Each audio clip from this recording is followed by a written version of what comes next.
Olá, boa tarde. Uma boa tarde para você. A chuva chegou e a cidade parou. Em toda a Grande Vitória, ruas alagadas, trânsito complicado e moradores e comerciantes no prejuízo. Na Glória era impossível caminhar ou seguir de carro. As ruas viraram rios. E os amigos do TN entram em cena, mostram em fotos e vídeos a terça-feira encharcada. Polícia Federal divulga imagens que mostram o helicóptero de filhos de senador pousando com 400 quilos de cocaína em um sítio no interior do estado. Policiais fizeram campana por 10 dias, escondidos no mato, gravaram toda a operação. Pai da jovem assassinada dentro de um motel chega ao estado e presta depoimento à polícia. O namorado dela, que tentou tirar a própria vida, continua internado. O casal seria usuário de cocaína. Um caso ainda sem explicação. Bebê morre, o hospital afirma que ele tinha AIDS, mas os pais da criança não têm a doença. Eles querem a exumação do corpo. Susto e despesa extra. O motorista seguia normalmente pela rodovia Norte-Sul, caiu num buraco e o pior, o asfalto cedeu. Fique de olho nas oportunidades de emprego do dia. E as dicas da nossa repórter da beleza, Luísa Dyer. Hoje ela fala sobre maquiagem de verão. Tribuna Notícias, primeira edição. Nós voltamos bem rapidinho.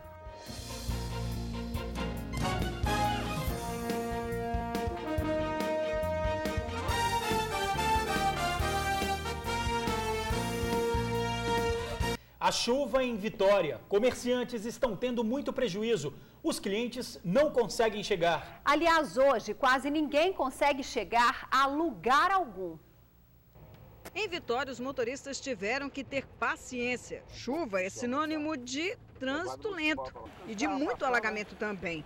No cruzamento das avenidas César Ilau e Leitão da Silva, este trecho ficou alagado. Este cadeirante passou por dificuldades na Avenida Leitão da Silva, pela chuva e por passar perto dos carros. O céu cinza e a chuva insistente prometiam um dia bem fora do comum para os capixabas. Um dia em que cenas assim, de carros passando em poças de água ou água acima do pneu, seriam muito comuns.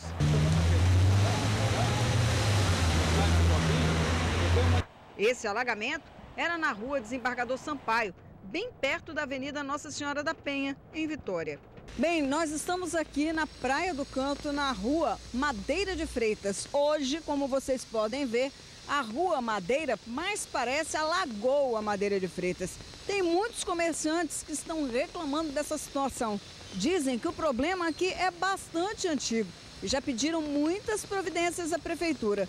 Do lado de lá, só para vocês terem noção, vejam só, tem comércio que está praticamente alagado. Não dá para passar aqui, só mesmo usando bota como essa senhora para tentar, vencer esse alagamento aí. E tem que ter cuidado para não escorregar. Estão vendo, passando aqui só do jeito que ela está fazendo ali. Agora, tiveram pessoas que preferiram andar pelas ruas da Praia do Canto, gente, descalças. Para começar, no dia de chuva a gente não sai, né, para andar, né? Se andar, precisa tirar o sapato. Você mostrou ali, Sérgio, que ele está descalço, ó. Precisa tirar o sapato para enfrentar toda essa chuva. É, o jeito, né? Mas nem adianta sapato apropriado. Aqui na Praia do Canto, o seu Fernando usa galocha para entrar no próprio restaurante. Mas se os clientes vão enfrentar o mesmo alagamento com o mesmo sapato, ele não sabe e se revolta. Totalmente prejudicada, não tem como a pessoa trafegar até o restaurante, não só eu como outros. E há 18 anos que eu estou aqui nesse endereço, 18 anos é desse jeito.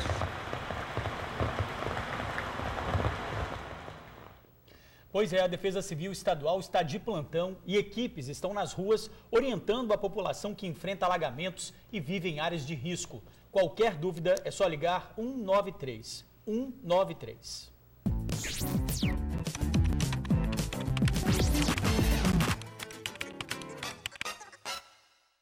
E os amigos do TN estão sofrendo com as consequências dos alagamentos. E não se conformam. Veja algumas fotos enviadas.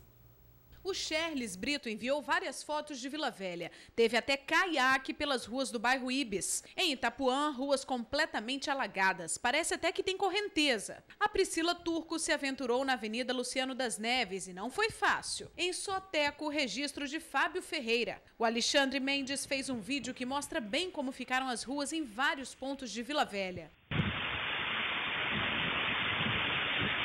O Francisco estava na glória e viu quando as ruas pareciam rios. A água chegou a inundar as lojas e cobriu metade dos carros. Para os pedestres, impossível caminhar. Em Vitória, a Doris Fernandes registrou a situação na Avenida Beira-Mar.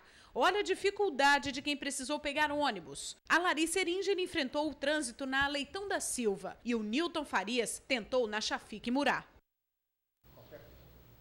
Pois é, apesar do caos e de tantos transtornos, os nossos amigos ajudam a fazer o TN. Muito obrigada, valeu pessoal. Lembrando que você também pode mandar o seu flagrante em fotos ou vídeos para tv.tribuna@redetribuna.com.br. Já já novas informações sobre a chuva aqui na Grande Vitória.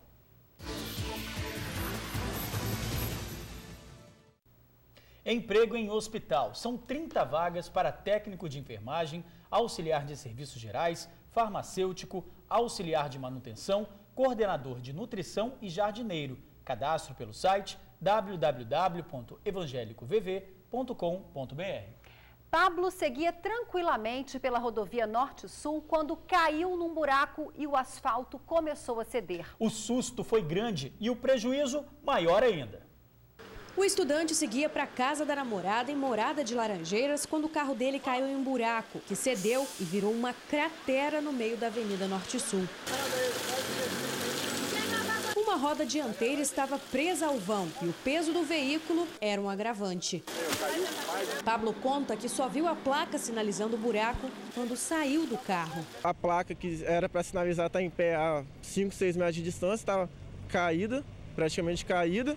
E quando eu olhei, já estava em cima do buraco. O buraco cedeu mais ainda quando passou no meu carro. Mas, de acordo com testemunhas, a placa foi colocada por populares. Versão confirmada pelos técnicos da Cesan que estiveram no local. A obra seria de um duto de gás. Já se passam 40 minutos que o carro caiu aqui no buraco. Neste momento, o buraco já virou uma cratera. Quanto mais a chuva aumenta, o asfalto vai cedendo e mais o carro vai entrando no buraco. Desespero do motorista nesse momento é grande, já que o carro não tem seguro.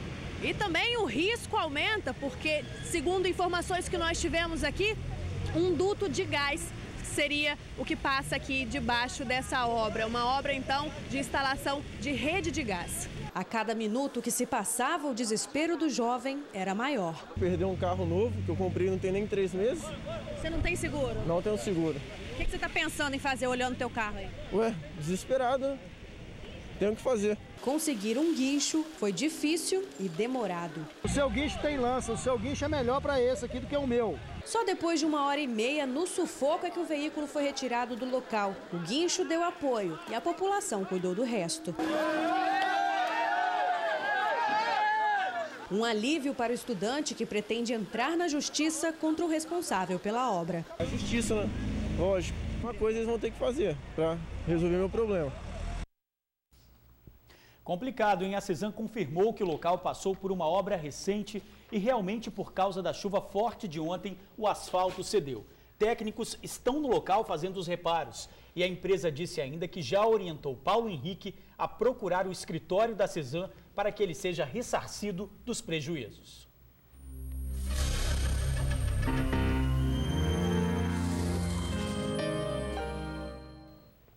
Olha, no mínimo estranho. O Gabriel tinha uma doença rara e precisava receber sangue. Quando ele morreu, aos 2 anos de idade, o laudo dizia que a causa foi AIDS. Só que os pais da criança fizeram exames e não têm a doença. Se o menino morreu de AIDS mesmo, como pegou o vírus? É por isso que a família luta para fazer a exumação do corpo, mas não consegue. Há 2 anos, este casal busca provar a verdade sobre a morte do filho. No atestado de óbito, Gabriel faleceu em abril de 2012, com 2 anos de idade, por causa de HIV. Os pais não aceitam essa versão. Para ele ter tido HIV, eu tinha que ser portadora do HIV. Então, assim, eu não aceito isso, porque uma criança de 2 anos para ter HIV, eu tinha que ser. Quando completou 1 ano de idade, Gabriel foi diagnosticado com síndrome hemofagocítica, uma doença rara do sangue. Durante um tratamento em São Paulo, ele realizou testes que negaram a contaminação do vírus HIV. Tanto Taismara quanto Aldo José também fizeram os exames e o resultado deu negativo para a AIDS. Em março desse ano, a criança foi internada no Hospital Infantil de Vitória e faleceu após 1 mês. Se realmente estava com HIV, foi dentro do hospital, porque fora isso, meu filho não tinha HIV. Pode ter morrido pela doença dele, mas por HIV não, isso eu tenho certeza, com convicção eu falo isso. A solução que Taismara e Aldo José encontraram para resolver o caso foi fazer um pedido de exumação do corpo de Gabriel. Mas já faz 1 ano que eles estão esperando e a cada dia que passa surge um novo problema. Aqui em Cariacica, o rapaz responsável pelo cemitério mandou ir lá para colocar uma placa lá para ninguém mexer na túmula lá onde o menino foi sepultado. Chegando lá, eu vi um lugar queimado, tá entendendo? Eu perguntei para ele, vem cá, mexeram aqui. Ele olhou para mim e falou assim, acho que a gente mexeu aí, porque teve que tirar para poder entrar, porque o cemitério está muito cheio, tá entendendo?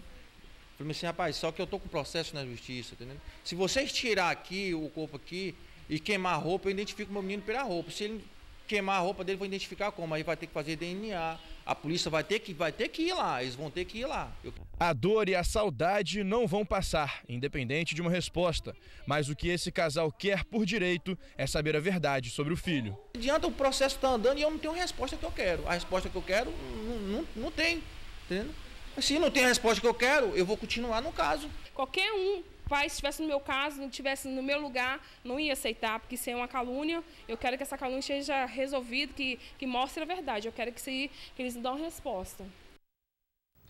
Bom, a direção do Hospital Infantil de Vitória afirmou que faz teste de segurança antes de todas as transfusões de sangue realizadas no local e disse que o menino não foi contaminado no hospital. Nossa produção apurou que o processo do pedido de exumação do corpo ainda está em andamento no Tribunal de Justiça. O jovem vendia maconha quando foi descoberto. Tentou negociar com a polícia para não ser preso. Não deu certo. Ele e a companheira de 16 anos foram para a cadeia. Marcos Alan Dias de Souza, de 21 anos, e a mulher dele, uma adolescente de 16 anos, foram presos no fim da tarde de ontem em Jacaraípe. Eles escondiam cerca de 5 quilos de maconha dentro de casa. Marcos foi flagrado pela polícia vendendo maconha na Vila Coelho, em São Patrício, aqui em Serra. Com ele só foram encontradas 8 buchas, mas com medo de ser preso, rapidamente o rapaz disse que tinha mais da droga em casa. A audácia dele foi tanta que ele tentou negociar com os policiais a própria liberdade.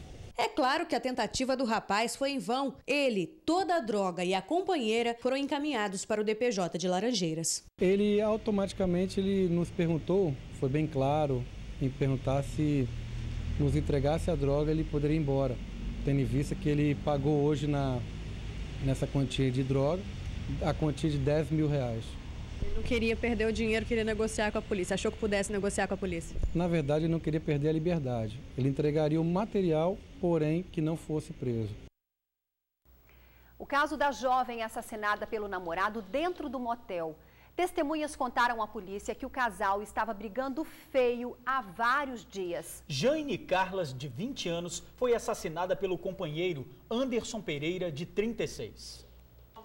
O apartamento em Guarapari estava todo revirado e com marcas de sangue. Nele foram encontradas 20 munições de pistola 380. Não havia um vidro, um espelho sequer intacto, com roupas jogadas, sofá revirado, televisão caída, aparelhos domésticos jogados no chão. Ou seja, parecia que tinha passado um furacão dentro daquele apartamento. O imóvel foi alugado em setembro pelo casal encontrado ferido a tiros ontem em um motel no bairro Oriente, Cariacica. A mulher estava morta com um tiro na cabeça e o homem tentou se matar com um tiro na nuca. Segundo a polícia, os dois discutiram na última quinta e também no domingo. Na quinta-feira, deu-se início uma discussão entre eles, com agressão mútua, em que ele sofreu um grande corte na perna e ela algumas pancadas na cabeça. Posteriormente, eles foram conduzidos ao DPJ, lá eles foram liberados, retornaram para casa E houve uma nova discussão na madrugada de domingo. E essa discussão, inclusive, ocasionou um disparo de arma de fogo dentro do apartamento. Dali, eles deixaram o apartamento e provavelmente se dirigiram ao local onde foram encontrado ela morta e ele gravemente ferido. Estaríamos requisitando ao motel, se possível, a comanda do que foi consumido, requisitando também as imagens, porventura, existentes naquele local, o tempo de permanência, para que a gente faça assim uma ordem cronológica do que teria ocorrido. O pai de Jane, que mora em São Paulo, chegou hoje ao Espírito Santo e conversou com a nossa repórter Suzy Faria. O pai de Jaina Carla Léria Gonçalves, de 20 anos, esteve na Divisão de Homicídios e Proteção à Pessoa logo após ter ido ao DML. Lá, quase não conseguiu reconhecer o corpo da filha. Ela é muito bonita. E eu ver ela daquele jeito, para mim, gerou até dúvida no início, lá no corpo, assim, aquela dúvida assim, do choque, né? Aí eu pedi para retirar, para mim se retirar um pouco, dar uma respirada e voltar para reconhecer. O senhor nem conseguiu acreditar que fosse ela? Ela estava muito magra, batida? Batida, toda assim, com hematoma no rosto, muito feia. Estava muito feia. Eu nem sabia que ela estava para cá. Até então eu achava que ela estava na região de Sorocaba, que ela estava morando em Sorocaba com essa pessoa. Eu não sabia que ele estava para cá, não sabia que ela estava careca. Não tinha essa informação. Seu Nilson contou que falou com Jaina na noite de sexta-feira, isso 10 meses após a última conversa, e que ela tentou contar algo que chorava muito, mas desligou o telefone rápido com a aproximação de algumas pessoas. Provavelmente, não podia ser ouvida. Senti isso. Que ela não podia ser ouvida, que ela estava falando bem e a pouco ela começou a ficar incomodada e desligou. Ele também comentou que o relacionamento da filha com o namorado era tumultuado, que Jaina chegou a ser mantida em cárcere privado em São Paulo pelo namorado e que Anderson mexia com coisas pesadas. Ele mexia com as coisas não legal. E ela, segundo as palavras da madrinha dela, era um cara assim da pesada. O contato telefônico com a filha aconteceu um dia após a briga que Jaina teve com Anderson num apartamento alugado em Guarapari. O delegado agora vai com o pai dela até Guarapari visitar mais uma vez o apartamento onde o casal estava. Quem poderá esclarecer tudo o que aconteceu? Bem, só o próprio Anderson Pereira, que ainda está internado em estado grave no Hospital São Lucas. Porém, o delegado espera a melhora dele para definitivamente conseguir entender o que aconteceu. A gente acredita que, seguindo essas orientações do médico, ele venha a melhorar e possa finalmente prestar um depoimento e esclarecer toda essa dinâmica, o porquê, né, dessa confusão que culminou com essa tragédia. Na suíte do motel e no carro do casal foram encontrados R$ 7.800 em dinheiro e 17 latinhas de cerveja abertas, porém cheias. O estado de saúde de Anderson é considerado grave, mas estável. Assim que ele melhorar, será ouvido pela polícia. 26 de novembro, terça-feira, veja os destaques do jornal A Tribuna. Helicóptero usado pelo tráfico é de filhos do ex-presidente do Cruzeiro. Detran vai filmar a prova para tirar a carteira. Feira com presentes de Natal a partir de R$1. Pais querem desenterrar filho para saber se ele morreu de AIDS. Milionário da Mega Sena aparece e aplica dinheiro.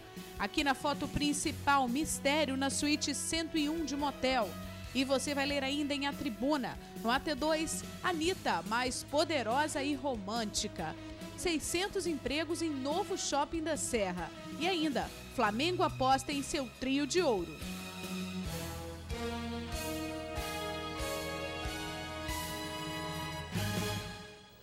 R$60 milhões. É o que renderia a meia tonelada de pasta base de cocaína apreendida no interior do estado, em Afonso Cláudio. A droga chegou no helicóptero que pertence a um deputado de Minas Gerais, filho de um senador. Mas ele diz que o piloto fez tudo sem o conhecimento deles. A descoberta aconteceu durante uma operação especial das polícias militar e federal. O piloto da aeronave foi ouvido na sede da Polícia Federal e confessou que recebeu R$60 mil para transportar o material. Só não sabia do que se tratava. Quase meia tonelada de cocaína foi encontrada pela polícia. Ele garantiu ainda que pegou o helicóptero por conta própria. A aeronave pertence à empresa do deputado estadual mineiro Gustavo Perrella, filho do senador Zezé Perrella. O fato de pertencer a quem quer que seja não significa que essa pessoa esteja envolvida com o crime que foi praticado.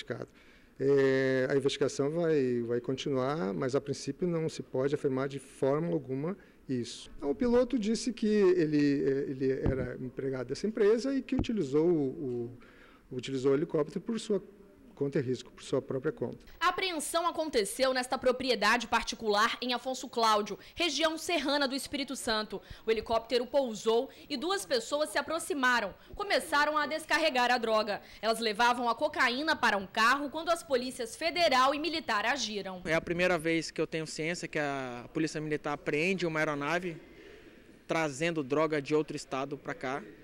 E nos chamou muita atenção a dinâmica de toda a logística que os indivíduos para transportar essa droga utilizaram para chegar até aqui no Espírito Santo. As investigações começaram há cerca de um mês, quando uma propriedade foi comprada na região por R$500 mil, 5 vezes mais que o valor de mercado. Isso gerou desconfiança entre os moradores, que passaram a observar tudo. Eles notaram um grande movimento de veículos novos e de luxo na propriedade. Avisaram a Polícia Militar.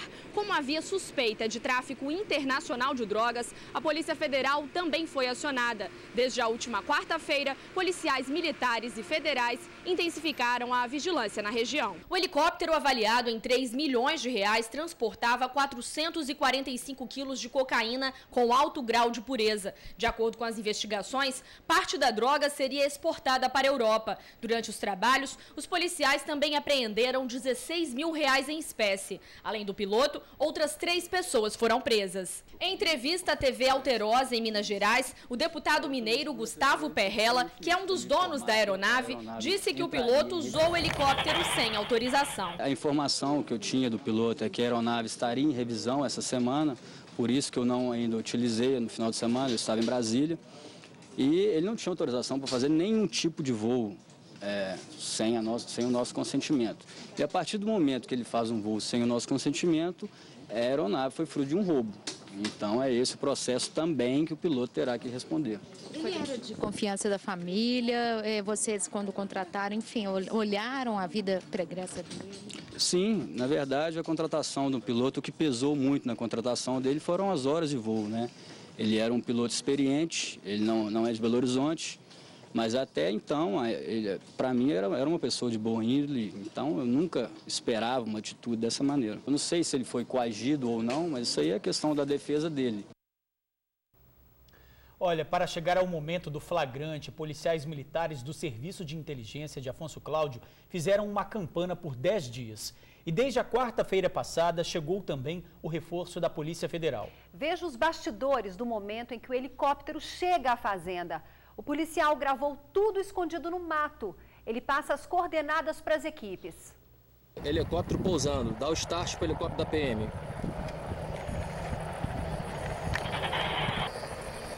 Piloto desembarcou. O copiloto foi buscar os galões. São vários sacos pretos. Tem muita coisa, galera, muita coisa. Vários sacos pretos. Positivo, cortou o motor. Cortou o motor, helicóptero cortou o motor. Vamos lá, galera, pode ir. Quem conseguir, pode ir, tenente. Tem que ser rápido, tem que ir rápido. O carro já está quase totalmente carregado. A aeronave desligada e vão começar o reabastecimento. Cadê vocês, equipes? Positivo. Foram... Positivo. Então todos eles dominados. Vambora. Bom, os detidos já foram encaminhados para o presídio e podem pegar até 25 anos de prisão. A Polícia Federal segue com as investigações. O helicóptero está à disposição da Justiça. Bom, e todo mundo quer saber até quando vai essa chuva? Diz pra gente, Felipe Chicarino. A chuva que começou na tarde de ontem deve continuar pelo menos até quinta-feira. Sobre a mudança no tempo, eu converso com o meteorologista aqui do Incapero, o Ivaniel Maia. Ivaniel, a chuva continua e continua forte também? Boa tarde. Boa tarde. A chuva continua, né? A chuva começou ontem à tarde, né? Já causou alguns pontos de alagamento por toda a Grande Vitória, né? Como a população já pode ter percebido, e a chuva deve continuar assim até a quinta-feira, né? No entanto, hoje, a terça-feira, nós estávamos com um aviso meteorológico, né? De chuvas um pouco mais volumosas, né? Ao longo do dia, né? Que aqui na Grande Vitória já causou acumulados da ordem de 103 milímetros. Em Viana, o acumulado já chegou a 147 milímetros, né, que já passa mais da metade do que era esperado, né, para o mês de novembro. Até quinta-feira, a chuva deve diminuir a intensidade, mas ainda continua com áreas prováveis de chuva a qualquer hora do dia, com um volume um pouco menor. Tá bom, Vânia, muito obrigado pelas informações. Felipe Chicarino para o Tribuna Notícias, primeira edição.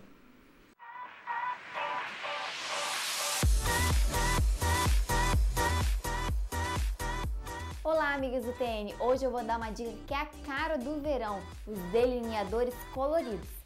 Mas se você não quer gastar dinheiro com isso, então fica ligadinho agora no Espelho Meu, que eu vou te ensinar a fazer um delineador colorido com o que você tem em casa. Olha só o que você vai precisar. Você vai precisar de um pote com água, um pincel chanfrado, que é esse que tem um corte na diagonal, a sombra colorida da sua preferência, rímel, delineador preto, e para dar um toque especial, um lápis colorido da cor da sua sombra. Então, para começar, a gente vai colocar o pincel um pouquinho na água, bem devagar, e tirar o excesso na mão. O pincel não pode ficar encharcado, ele tem que ficar úmido. Feito isso, é só passar o pincel na sombra. Agora é só aplicar nos olhos, como se você estivesse passando um delineador. Esse delineado você pode fazer ele mais grosso, porque o preto a gente vai fazer ele bem fininho. Então, para destacar mais, você passa esse azul mais grossinho.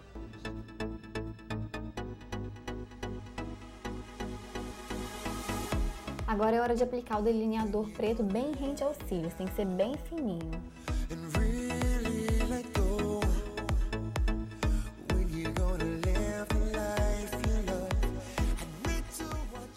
E com um lápis colorido, eu aplico na linha d'água.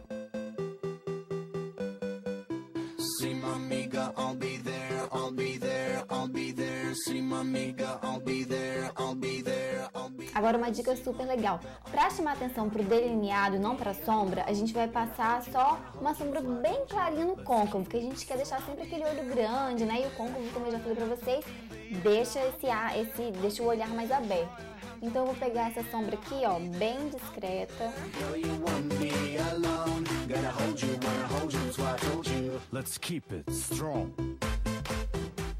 É um toque especial, rapidinho, mas que faz toda a diferença.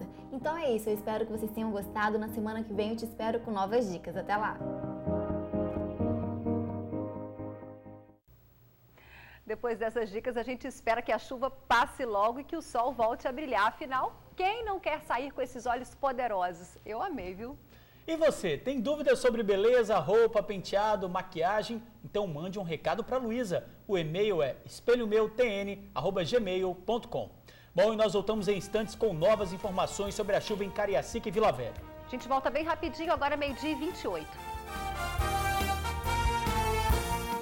Voltamos a falar sobre a terça-feira alagada em toda a Grande Vitória. Nas últimas 24 horas, choveu metade do que era esperado para todo o mês. Muita gente nem conseguiu sair de casa por causa dos alagamentos. Nossa equipe mostra o caos depois de tanta chuva em Cariacica e também em Vila Velha, onde 5 pessoas estão desalojadas.